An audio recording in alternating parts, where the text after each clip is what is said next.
point of no return. In the year 1519, Hernán Cortés arrived in Mexico, leading an expedition of 11 ships and 500 men. To eliminate any possibility of retreat and ensure full commitment to the conquest of the mighty Aztec Empire, Cortés ordered his men to poke holes in their ships, sinking them into the water. With no means of returning home, Cortés and his men faced a stark reality. They would either conquer the new territory or die trying. This singular order by Cortés raised the stakes as high as it could possibly be, and the message was clear: there was no going back. It lit a fire in his soldiers that no motivational speech could have matched. Did they win the battle? You bet. Now that's the kind of pressure that sharpens the mind, focuses the spirits, and draws out a level of innovation, commitment, and courage that comfort never will. Innovation doesn't come from comfort. It's born in moments when you have no other choice. It thrives in pressure, in urgency, in discomfort. Sometimes that pressure looks like adversity. Sometimes it's boredom. Other times it's passion. A fire that won't let you sit still. But one thing is constant. Innovation happens when something in you refuses to stay the same. Now let's expand the three drivers of innovation that I just talked about. The first is adversity. Innovation by necessity. There's a reason they say necessity is the mother of invention. When you have limited options, your creativity explodes. If you've ever been broke but had to find a way, if you've ever had no one to lean on but still had to stand, if you've ever faced something bigger than you but couldn't afford to give up, you know this kind of pressure. For many people born into poverty, scarcity forces them to think differently, to hustle, to innovate. Not for fun, not for likes, but because survival depends on it. Sometimes too, it may not be poverty. It may be some kind of disability, like being born blind or having other kinds of physical impairments. You either figure it out or get left behind. In this case, you don't innovate because you want to. You innovate because you must. The second is boredom. Innovation by restlessness. This one flips the coin. Not everyone who innovates comes from hardship. Some come from abundance. But boredom can sometimes be its own kind of adversity. When all your basic needs are met, your mind begins to search. What now? Is this it? That hunger for meaning, for new challenges, for avenues to express yourself, that's pressure too.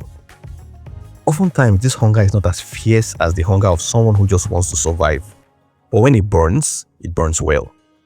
The Wright brothers didn't invent the airplane because they were starving. They were curious, restless, probably even bored. So they chased something that didn't exist. And they won. The third is passion. Innovation by obsession. Passion is another form of internal pressure. You love something so much that it hurts not to pursue it. You see a problem and you just have to solve it. You're obsessed, and that obsession becomes your fuel. Passion forces you to place pressure on yourself, not because you have to, but because you just can't get yourself to look the other way and not do the needful.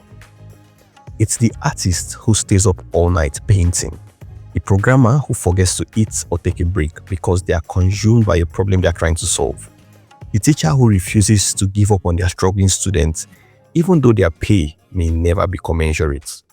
Passion is what happens when purpose meets fire. The central message of today's note is this: high stakes fuel focus. I'll tell you one of my favorite quotes. It says, "The predator runs for his dinner. The prey runs for his life." So who do you think will run faster? Certainly the prey. And why? The stakes are much higher for him. His life is on the line. When the stakes are high, you perform differently. You think faster and broader. You act bolder. Sometimes, success doesn't go to the most talented. It goes to the most desperate, the most committed, the one who can't afford to lose, the one who doesn't have a backup plan. That's why sometimes the best thing you can do for your goals is to burn the ships. Lose the safety net, block all the exit routes, and make it your only option to win. I've seen this play out in my own life multiple times. And the result is that a goal that has dragged for an awfully long time suddenly comes to life in no time. I did it again a few days ago by taking an irreversible step towards a goal that has stalled. I do not know yet how exactly things will pan out, but a spark lit up as soon as I took that step.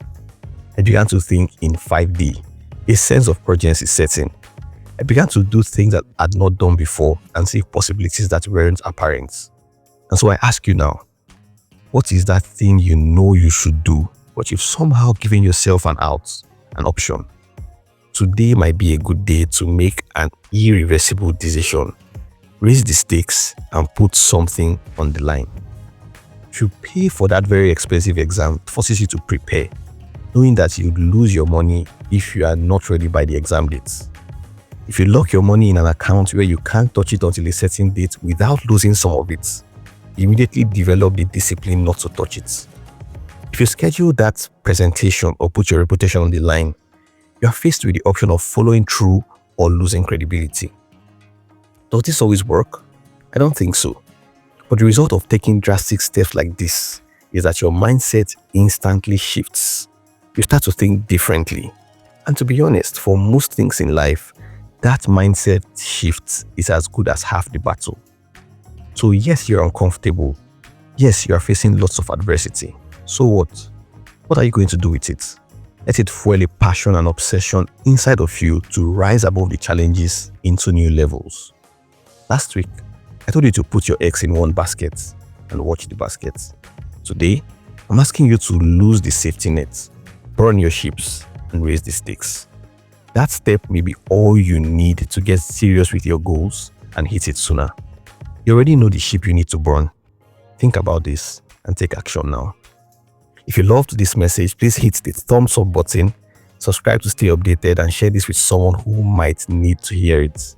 Until next time, keep being amazing. My name is Murphy Nnamdi Chuba.